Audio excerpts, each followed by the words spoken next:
So far away, Lucas, are you ready to record another episode of Fact Fiend? I really thought you were going to say Wiki Weekends then. Well, oddly enough, this is going to serve as a plug for Wiki Weekends, because today we're talking about a comic character. Specifically one of the most requested comic characters to cover on Wiki Weekends, Squirrel Girl. Squirrel Girl is a Marvel hero primarily created to contrast wildly with the gritty, grimdark heroes of the early 90s. In short, she's a happy-go-lucky teenage girl with powers derived from that of squirrels. And she's also considered to be one of the single strongest characters in all of Marvel canon. Eat nuts and kick butts. So far away, Lucas, myself and you run a second channel called Wiki Weekends, don't we?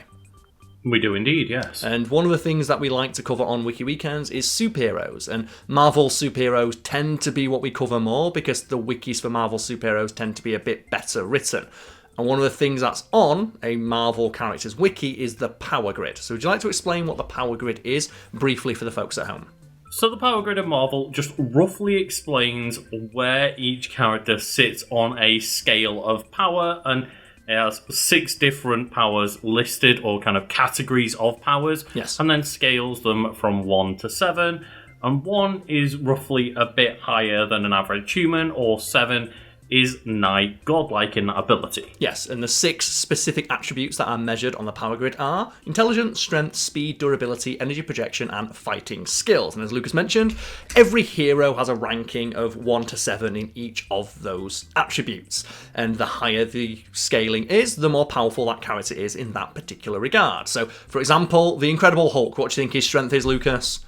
I think that's a big old 7, It's Karl. a 7, yes, because the Hulk's strength is incalculable. Like, his strength is nigh infinite. However, his fighting skills are relatively low, because his fighting style revolves around punching things until they die, or throwing them into the sun. Hulk is strongest there is! Admittedly, a pretty strong tactic, but it doesn't exactly convey any degree of skill when it comes to fighting. No, exactly, and that's conveyed very well in one of those scenes with Thanos against Hulk, where he just picks apart Hulk very quickly, as Thanos actually knows fighting style.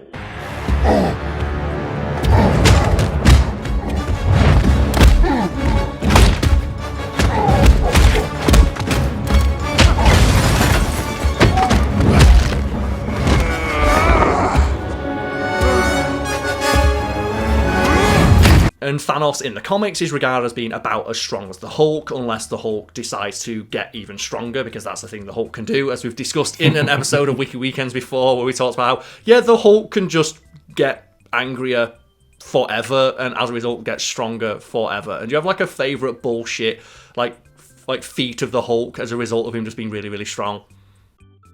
Well, I believe one of the first Wiki Weekends we ever covered is the fact that Hulk can get so angry and therefore so strong that he can literally punch holes through time and space. Yes, there's one comic where the Hulk got so mad he punched a hole in reality. He also once punched so hard that the air resistance against his fist ignited and caused a miniature Big Bang, which lit an entire extra universe that he was hiding inside of.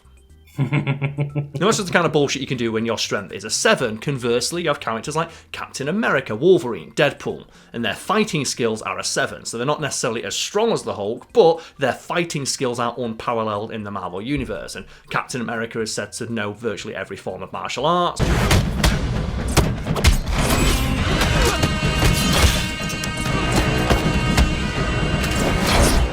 Wolverine has been fighting for 200 years.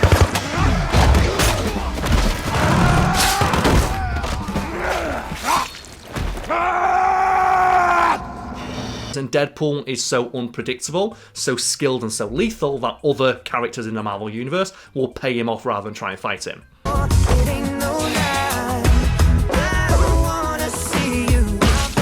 Then you've got elements where, for example, I believe Spider-Man, his fighting skills might be something like a 6, Yes. but then he could rival somebody like Captain America through how bullshit his spider sense in combination with his fighting skills are.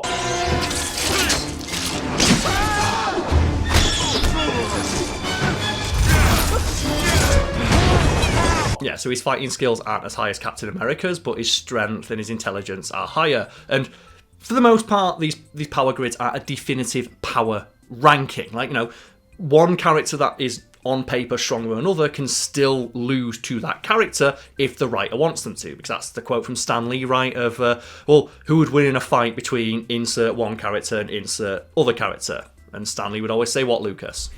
Batman. Well, that's what the internet says. What did Stan Lee say?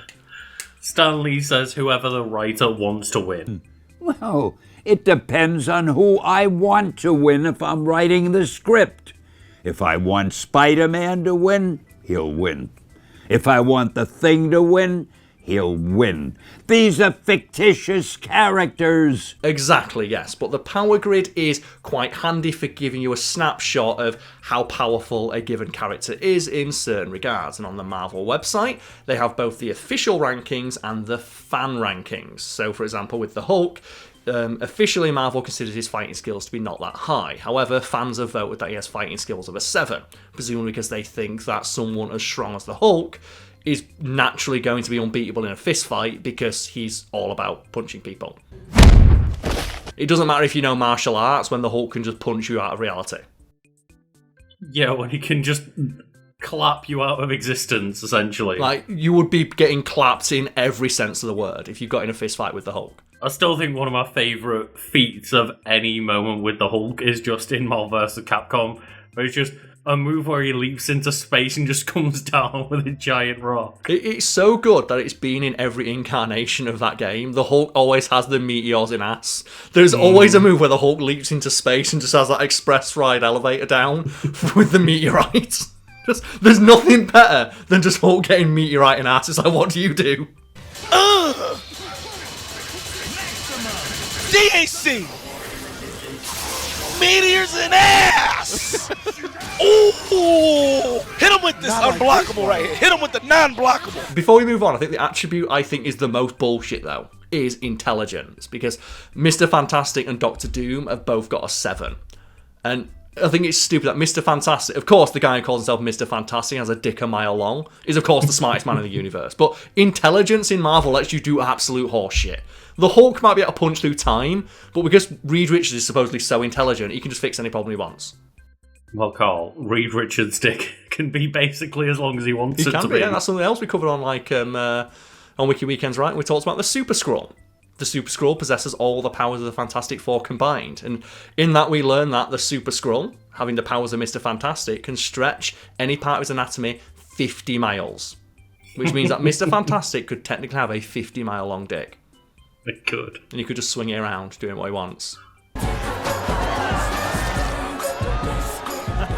There are characters that are very good in one specific regard. Then you have characters like Franklin Richards, the Beyonder, Galactus, and they have like just maximum in every ranking, or close to maximum in every ranking, and they can theoretically do whatever the fuck they want. Like Franklin Richards can rewrite the universe whenever he goddamn feels like it.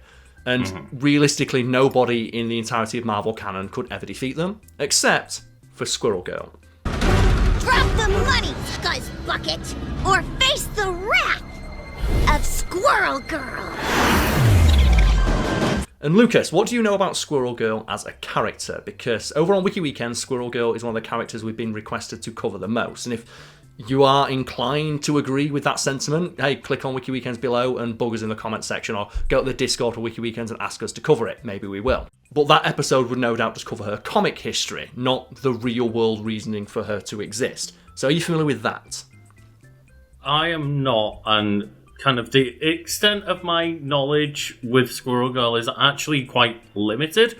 I do know of her kind of gimmick, though, in which she is the unbeatable Squirrel Girl. Yeah, so she has a gimmick of being the strongest character in all of Marvel canon, which we'll get to in a moment. But her origins as a character here in our world were that she was created to be a deliberate contrast, as mentioned in the intro, to the gritty, grimdark comic of the 90s. Like, think like, all those like gritty-ass Batman comics, or like Spawn and all that stuff, where like just comics got really dark and overly serious. What in the fuck? Are you okay? Not you. We're just going in a different direction. Yeah, they went dark and gritty and ruined everything even before Christopher Nolan decided to do so. Yeah, and Squirrel Girl was created as a a direct response to that. And the supposed story behind her origins is that the writer who created her was just talking to his girlfriend and went, well, squirrels are cute, make a character do something with that. And in regards to being a contrast to the gritty, ultra-realistic, grimdark comics of the 90s, Squirrel Girl was created to be intentionally stupid, and her powers were supposed to be so ridiculous that nobody would want to team up with her. And her powers are that she has the proportionate strength, skills, and abilities of a human-sized squirrel. So think like Spider-Man. He has the proportionate powers of a human-sized spider, so he's like super strong, can create webs, and has like the precognition, or like the perception bordering on precognition. Squirrel Girl is basically that, but with a squirrel. They say the suspects were trying to turn this little animal into an attack squirrel by feeding him meth. With spiders, people always talk about how spiders are, able to lift things so much heavier than themselves, and that their web is, proportionately as strong as steel if you scaled it up. And, they've got so many different excellent abilities and reflexes and vision. And then squirrels are just things that go around like collecting acorns. And Squirrel Girl's powers, as described on the Marvel Wiki, which we will do a full episode on if people bug us enough about it, but short version is that she's got a small degree of superhuman strength, at least enough to punch through a tree, and some versions of a character have small, like, claws that she can use as an offensive weapon if she's really accurate with it. She can also commune with and control squirrels, which doesn't really make her sound that tough, right? You gonna stop me, little girl? You and what army? This one. Yeah, I mean, the idea of a squirrel stampede is, like, cute and funny, but it doesn't sound like it would be that effective in combat. Yeah, in the first comic she appeared in, she beat Doctor Doom. And keep in mind, Doctor Doom is one of the smartest men in the universe, and he didn't see 45 squirrels biting on his nutsack. And that's how Squirrel Girl defeats him. She sends squirrels to just gnaw on his nutsack. Hey! Dr. Doom, right? You want to apologize to us before you get beaten up or after? And in that first comic in which she appears, she wants to team up with Iron Man. And Iron Man does not want to work with Squirrel Girl because she's a teenager, and he doesn't want to deal with that. He doesn't want to deal with an annoying teenager, because remember, Squirrel Girl was written to be as annoying as possible. As a deliberate fuck you to like the edgy group, like grim comics that the 90s was so fond of, and also because her powers are stupid. And as a result, Squirrel goes, well, I'm just going to beat up Doctor Doom then. It's like, well, okay, you go beat up Doctor Doom. And she fucking beats up Doctor Doom. And even Doctor Doom's like, what is going on? Like, look, I'm going to send you the picture. Like, do you think Doctor Doom has ever experienced an ass whomping like this before? Oh, God, what's coming? Have you ever seen the master of iron and magic get his ass beat so hard? Oh, God. Like, it literally is like a dozen squirrels on him. Yeah. That's all it is. It's just some squirrel pestering him. But the thing is, though, look at him. He's got no chance. He's literally getting beasted on. And the end of that comic, he's just Iron Man be like, okay, kid, you're pretty good. Maybe we'll team up when you're older. And then Squirrel Girl didn't appear in a comic for like 10 straight years. Oh, hey. Sorry. I'm just hibernating for the foreseeable future. I was thinking in my head then, like, wait, she, is from all the way back in the 90s? How did I not hear about her? It's because this comic just didn't do that well. As mentioned, it was released in a time where the trend was gritty, realistic, darker stories. However, fast forward a few years when comics stopped taking themselves as seriously, a writer was like, well, there's this Squirrel Girl character, she was pretty fun, and she got a neat design. Also, she beat up Doctor Doom, that's pretty notable, let's bring her back. And they brought her back, and they gave her the gimmick of just beating anyone she ever fights, usually off screen, and as a result, she has arguably the single greatest win record of any hero in all of Marvel. Horrible! Squirrels!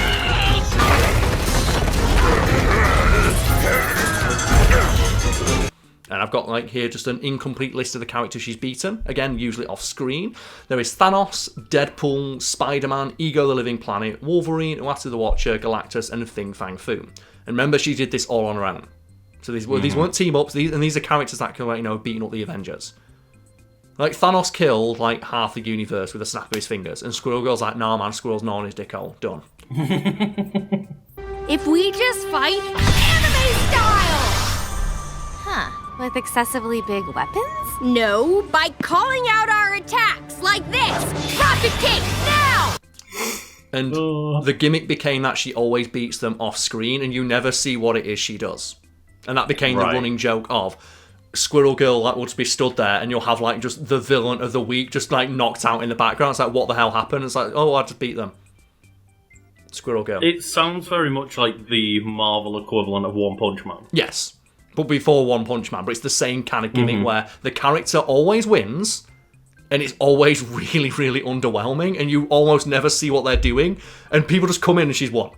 And as a result, she has the singular most impressive win record in all of Marvel. Like, nobody in Marvel has a win record as impressive as Squirrel Girl. Not even Blade. Does Blade have a specifically impressive win record? No, I just want to put in a clip of Blade. Oh, okay. So I like Blade.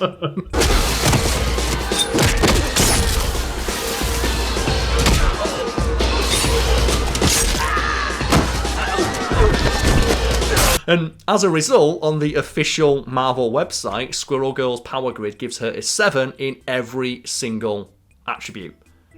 So she is technically one of the singular most powerful characters in the entire universe, even though they themselves admit that the only power she has is the powers of a proportionately sized squirrel. Yeah. She's just literally just a big squirrel. Yep. But it's just a running gag with all the writers that she can beat up anybody. And I love that as a gimmick. She always wins because it's Squirrel Girl, even though her power sounds stupid. And the fact as well they never explain how she does it, which to me is just even funnier. But how did she beat Ego the Living Planet with squirrels? Like, no, fuck you. We don't need to explain it. It's done. And I think the fact that the gimmick being it's just this, cutesy, slightly annoying girl being the one that can just defeat anything without explanation just warms my heart a little bit, because I know there's certain people out there that are just frothing at the mouth at the idea that this exists. And I do feel a little bit like it is not directly, but it feels like a slight against, like I mentioned, like the grimdark realistic comics like Batman, right? Batman can solve every problem despite the fact he's just a dude who dressed like a fucking bat. So, okay, well, Marvel's now got their own rodent-based superhero who can beat fucking everybody, and we never need to explain why. Squirrel Girl doesn't even need prep time. She just needs a squirrel. You might think you're a hero, but that doesn't make you one. Of course it does. I'm your friendly neighborhood Squirrel Girl. One squirrel. Let's see, what does Batman do when he looks into, Squirrel Girl? He's got plenty of prep time, and it's, well, she's unbeatable. What do you mean? Well, her one thing is that she can't be beaten. He's like, I don't know how to prepare for this. And here's the thing as well, I don't think Batman can do anything about 400 squirrels like try to bite his nuts off. Well, even if you were just going against a stampede of infinite squirrels, Batman might figure out something. But what does he do against just the word unbeatable? Okay, Lucas. Okay, so that's the episode, and if people have enjoyed this, please, like, comment, share all that good stuff. Go check out Wiki Weekends. Me and Lucas we've launched it as a second channel. We're really enjoying doing it. And I'm looking forward to one day covering Squirrel Girl and actually fully finding out what full power set and history is. I still don't know that much about this character. This has just been a brief overview of the character, her history, and the gimmick of her always beating everybody. But Lucas, when you mention getting beasted on by infinite squirrels, I just think back to that conversation we had on stream years ago that we'd lost our shit at of what would win, 1 billion lions or the sun. Do you remember that? I do. Well, it's like those ones you see of who would win, the sun or 1 trillion lions. That's my favourite one. Have you seen that one, Lucas? No. 1 trillion.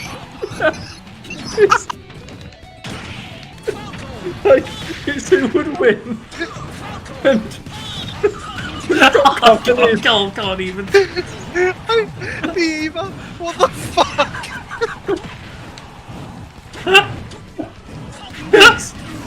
The lion would win if they attacked at night. It's just What do you do when this endless sea of a trillion lions running directly into the sun? I can't. I can't even play Smash anymore. Oh, I'm laughing so hard at that one. Oh. I think we're all dying. But then we also went into like, it was prompted by that like argument online of like, could Batman beat Wanda? And me, you, and our mutual friend were just in hysterics of like, all she has to say is just no more Batman, and he's done. It's like Wanda Maximoff once deleted the concept of mutants from Marvel by saying no more X-Men.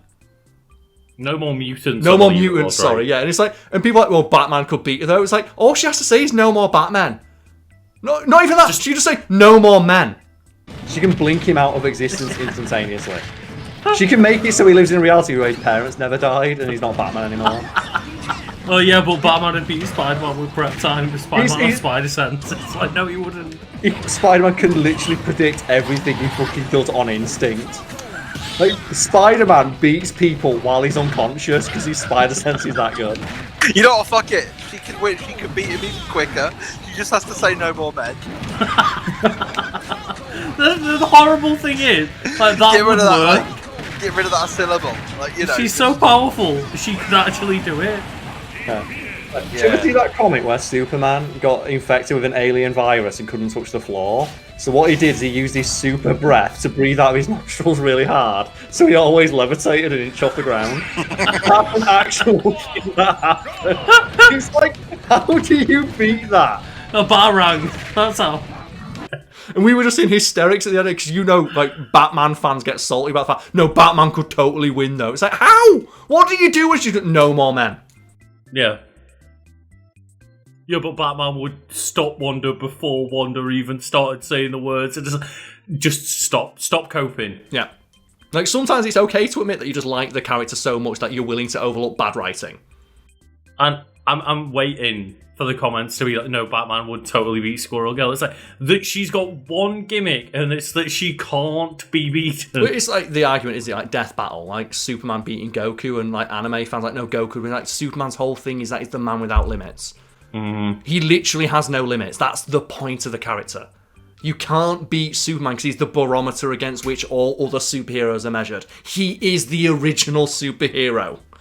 Again, it's like there's multiple characters with a strength of 7, but the Hulk is the one with the biggest 7 because he has infinite range. Like, he can go further beyond. Yeah, like, and that's the thing. Like, there are those characters in comics that are just exist as the barometer against which all the characters are measured in that regard. Like I said, the Hulk, he's the strongest. He's the strongest that there is. There are other characters who have a 7. There are other characters with incalculable god-level strength. But the Hulk will always be the strongest because that's just his thing. Meteors and ass! Ooh! Like Doctor Doom and Reed Richards will always be the smartest. In DC, Lex Luthor will always be the smartest man on Earth. Because that's his thing. And Superman's thing is that he is Superman. He is perfect. He is unbeatable. Same with that Squirrel Girl. And it's okay to admit that, you know, Batman is a cool character, but he's not fucking beating someone whose gimmick is, I delete concepts from reality with words. And I get it, Batman's a cool character, but at the end of the day, he's a dude wearing a $1 billion fursuit. And as we said, the winner of the fight is always who the writer wants to win. And the entire creation of Squirrel Girl is, we want her to always win. Yeah, and I'm sure you could bullshit an explanation for how Batman would win that fight. But like that's like the thing with Death Battle, right, isn't it? We're going to look at the character's power sets objectively, without the bias of the writer.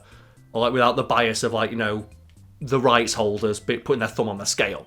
As you do in, like, you know, media where things fight, like Freddy vs. Jason, which we covered on Wiki Weekends.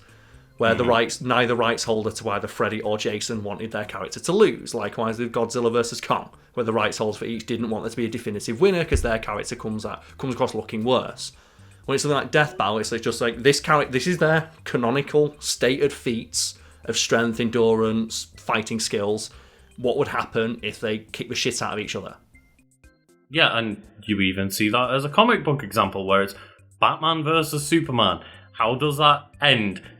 neither of them technically win, even though Batman basically won, but like neither technically lost, and we have to fight Doomsday instead. And in the comics that was based on, Superman himself admits that he's holding back.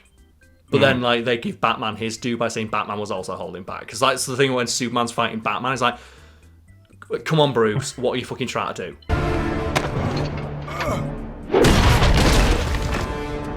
That was 3 ribs, Bruce. Don't make me do this. You know I'm bulletproof, and you're like an 85-year-old man with... Admittedly, you've got steamroller fists. That's pretty rad.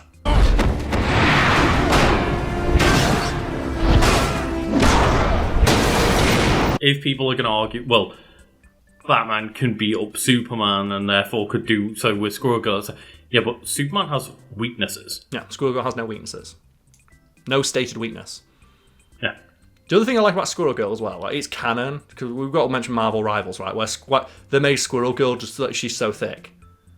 I found out yesterday that thick thighs not just save lives, but also end them. They do indeed, yes. And it is canon to Squirrel Girl comics that she has a massive fat ass. Because they say that when she doesn't want people to be staring at her, she hides her giant prehensile bushy tail. But she tucks it into her jeans, just tells everyone she's got a giant ass. Like, oh, that must be comically big. Well, yeah, but Lucas, you saw how she looked in Marvel Rivals, right? They knew exactly what they were doing with that They design. knew what the fuck they were doing, right? And it's just, yeah, I'm always a fan of like discussions like this. Like, oh, what character would win? But I absolutely hate it when someone approaches the discussion and you know that they don't want to talk about the mechanics or discuss it. They just want to tell you why their character would win. The one character that works for is Squirrel Girl. Or Superman, right? Well, no, because Squirrel Girl would just would beat Superman, yeah. But like, there's levels to it. I enjoy the conversations, but I don't enjoy the reactions to them sometimes. Like, you know, mentioning, I guess we're going to talk about Death Battle some more, of Spider-Man versus Batman. I remember that being a really controversial one. It's like, well, Batman would win with prep time. It's like, but it's a straight up fist fight. And in a fist fight, Spider-Man would win because his base level of power is that he bullshit dodges everything. Batman can't do that. Like, yes, with prep time, he might have a chance to win, but this is a fight where he doesn't have prep time. This is a fight where he's not being written to win. This is just a street fight against another hero. And without the bullshit plot armor DC gives him, Spider-Man punches his head off. Yeah, and, you know, the entire thing that Batman works off if he doesn't have a specific plan is, like, you know, trickery and fear, and Spider-Man literally just sees through it all because of his spider sense.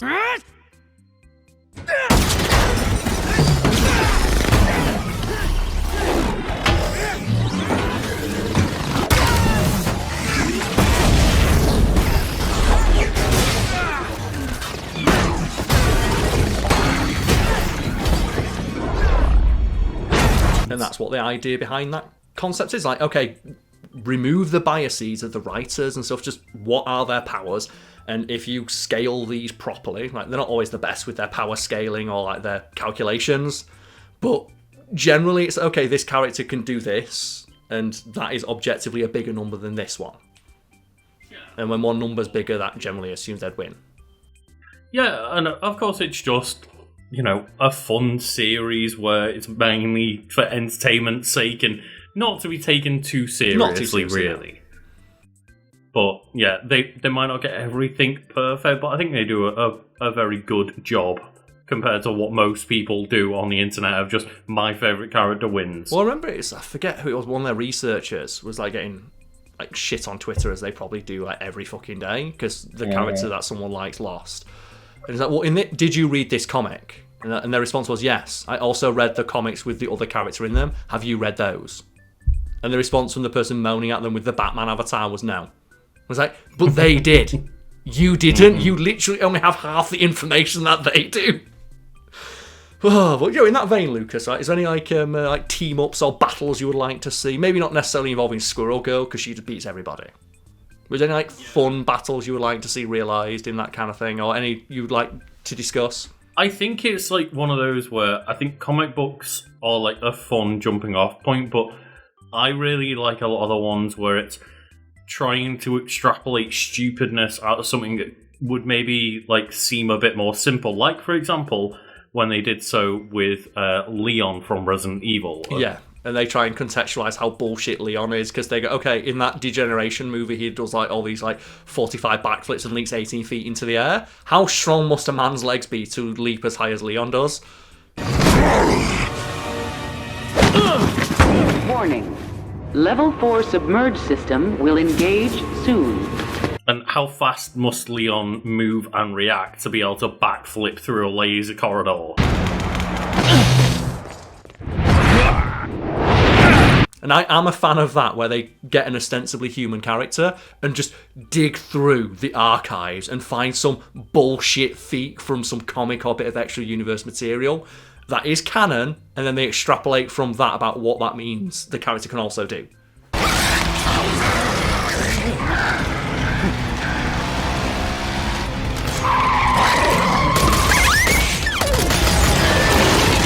I love watching ones where it's like, oh, you know, like, I think one that was fun for me was like Rocket Raccoon versus Stitch from Lilo and Stitch. Yeah. Like, that was a fun one. And they have to go through, like, what, the 400 episodes of the Lilo and Stitch show to power scale Stitch, and he's basically unbeatable. Yeah, and Stitch is practically invincible unless you can just remove him from reality Wonder style. But yeah, just, I really like the ones where it's taking a more seemingly down-to-earth character, like a guy with a gun, and being like, no, Leon can move at like the speed of light or some crap like that. Yes. And in that vein, I guess I have to mention my boy, Senator Armstrong, who I'm just like all in. I'm all in on. Put him in a fucking death battle. Because, fun fact, I replay Metal Gear Rising: Revengeance on stream pretty much every Friday, the day these videos go out. So if you're watching this right now, chances are, if it's within like an hour or so of launch, I might be playing that game on stream right now. Check the comment section below for a link to that. And every time I get to fight Senator Armstrong, I'm just like, this dude's fucking unstoppable. He's so beef. Like, and I'm to the point now I think Senator Armstrong could beat up the fucking Megazord. That's the best you got. You're going down.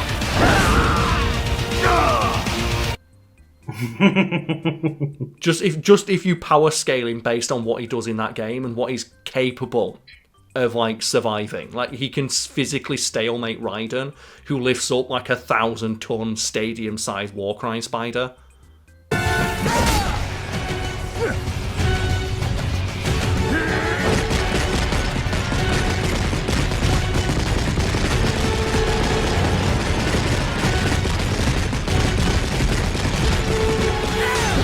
Well, the Metal Gears in Metal Gear Rising: Revengeance seemingly have almost nothing that they can do against Raiden, and Senator Armstrong 1v1s Raiden. Like, he punches his sword that can cut through like 14 feet of titanium, and he punches it. It's great. Yeah. Like, I think he could beat the Megazord. I reckon he could. I reckon he could beat up base form Hulk. Not like super ridiculous bullshit wall breaker Hulk, but like base form Hulk who can lift 100 tons. That's nothing to Senator Armstrong. Yeah, for sure. If you got to world breaker Hulk level, he's done, you've got right? no chance.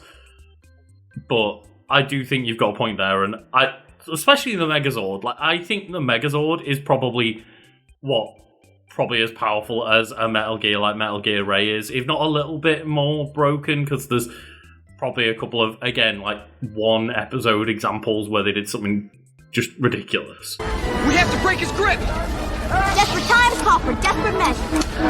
What are you doing? Taking care of business. Remember we talked about Megas XLR, right? Mm-hmm. And during the episode we talked about Megas XLR. It's like, I genuinely think Megas is the single strongest like mecha in fiction, because it adheres to cartoon logic, and in regards to the logic of like fictional universes, it's not like real world logic or like, you know, slightly elevated real world logic that you get in like, you know, your Resident Evil. Like in regards to the physical capabilities of the characters, where Leon Kennedy is ostensibly portrayed as a human man. He can do some bullshit stuff, but there's the rules of his universe are roughly the same as the rules to our universe. Level 4 submerged system will engage soon. 12, 11, 10, 9, 8, 7, 6, 5, 4. And he is meant to be a non-modified human male that can only do things that a human could be capable of. When they're incredibly well trained. Then you have like comic logic, where the logic is just a little bit more elevated. And that's where you get like, you know, Captain America is ostensibly a human being, but he's the pinnacle of human perfection. But the rules to his universe are a little bit looser than the rules to ours.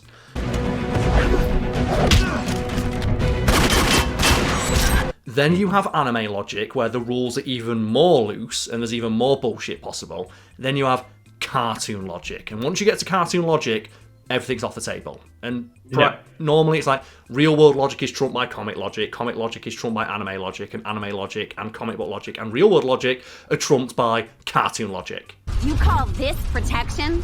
Oh, they want a mosh pit? They're getting one.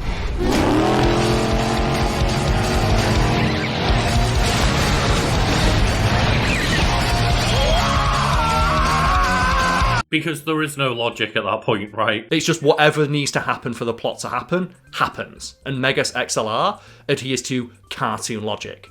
To the point where there's a button inside of Megas in one episode that just says 5 minutes left of the episode. And he presses that button and wins.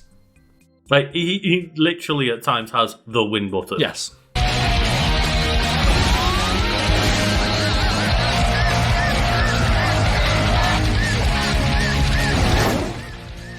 Rock on!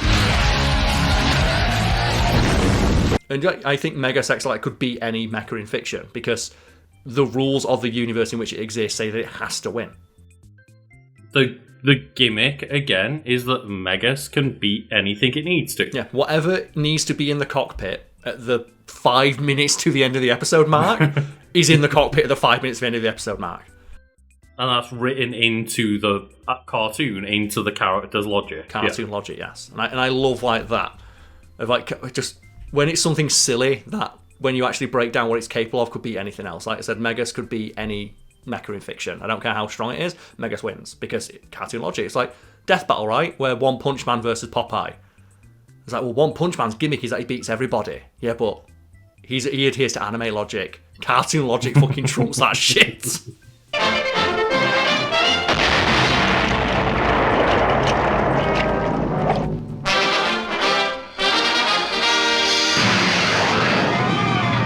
It's like, what is it? Popeye was once blinked out of existence and then recreated himself from non-existent spinach and then punched his own creator in the face. Yeah, some insane things like that. And the moment that you can come back out of non-existence or break the fourth wall, like there's so many more things that you can do. And to end on, that reminds me of an interview with Chuck Jones. He's the guy who directed and wrote a bunch of Looney Tunes stories. And he was asked, oh, so what do you think of Space Jam? He's like, it fucking sucks. What do you mean? He goes, well, it's a plot that Bugs Bunny should have been able to solve in 5 minutes.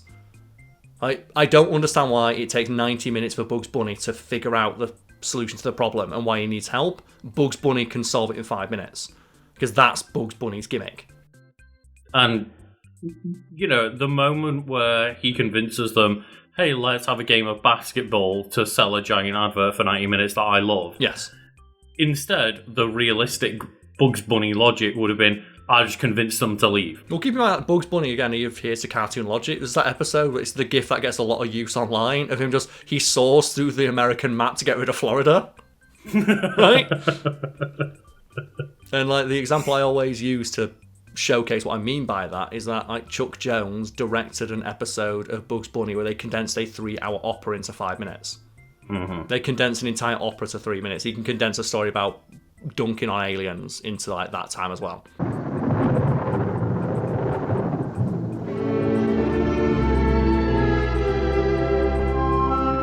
What have I done? It's just fun. And I love discussions like this, and if people at home are inclined to agree, you can go check out Wiki Weekends, or just keep watching this channel for the periodic uploads that I'll be doing for the rest of all the time that I make money from this. Why not do both? You can do both! You get double Karl, double Lucas. Lucas presents episodes as well. You can also influence the content to a degree, because we have a Discord where we take suggestions, and a Patreon where we have fan-voted videos each and every month. And maybe one of those fan votes at some point will be for Squirrel Girl. Well, that's another thing as well. One last little bit of trivia about Squirrel Girl, because this is just one of those things where, okay, the guy writing this was horny for the character, and looking at how the character looks in most incarnations, I'm inclined to, okay, sure, you get that one. Is that not only is it canon that Squirrel Girl has a giant, fat, slappable ass, it's also canon that, according to her, when you kiss her, she tastes like hazelnuts. That's one of her powers. Is that she has a slight taste of hazelnuts. I'm not sure that applies to real squirrels. Don't eat squirrels to find out. Don't Ozzy Osbourne a squirrel. Squirrel girl, her friend Koi Boy comes with fish. Chipmunk hunt